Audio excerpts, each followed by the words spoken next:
il ne faut pas avoir peur de la vérité. Il ne faut pas non plus avoir peur de la justice. Et sur ce cas précis, vous savez bien qu'il y avait déjà un dossier pendant à la Cour suprême après le simulacre de procès qui a eu lieu en 1998. Vous savez qu'à l'époque, le procureur général de la République, qui représentait donc l'État, a interjeté appel. Vous savez que les avocats de la partie civile ont également interjeté appel. Mais si vous lisez aussi l'accord d'Arusha, ce n'est pas un accord qui consacre l'impunité, surtout justement à l'endroit des procès qui étaient pendants, comme celui justement du président Melchior Ndadaye. Moi, je voudrais plutôt qu'on cherche à ce qu'il y ait les meilleures conditions possibles pour qu'à partir de cette démarche, la vérité autour de ce grave fait de l'histoire de ce pays soit connue. De cette façon, on sera en train de contribuer à nourrir la réconciliation nationale. Voilà, c'est tout ce que j'exige, c'est que tout se fasse dans le respect de la loi, dans le respect des procédures, en assurant que ceux qui sont poursuivis soient suffisamment garantis de leur défense et que les procès, si jamais ils doivent avoir lieu, se déroulent dans la meilleure transparence judiciaire possible, que la vérité éclate et que cela nous aide, nous les Burundais, à aller vers la réconciliation. Je vais vous dire une chose que je vous dis chaque fois que je vous rencontre. Regardez toutes ces personnes qui ont été assassinées en même jour et les causes que cela et les conséquences que cela a entraînées dans la vie de ce pays, y compris aujourd'hui.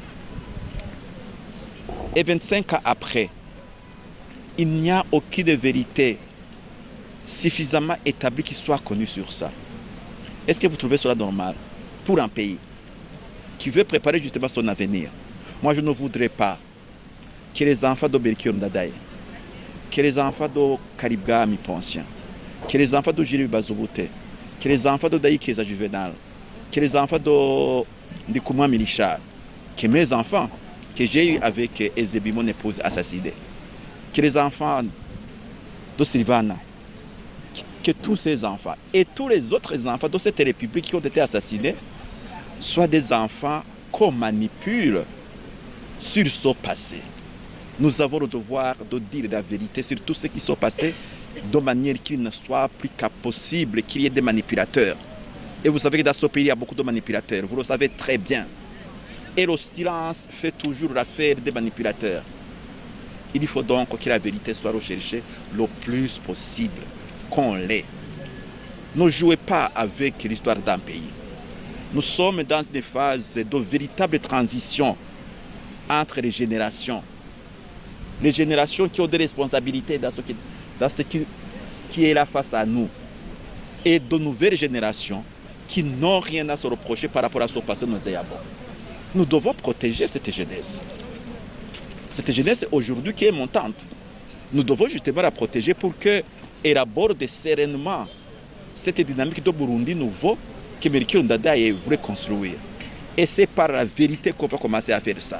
Moi, je dis toujours, Divanon et Sylvestre, avec le rôle que j'ai joué dans la vie politique de ce pays pendant ces années-là, je suis prêt. Même si demain on disait, vous êtes responsable de ce... Non, présumé, parce qu'il faut que ça soit établi par les tribunaux. Je suis prêt à me présenter.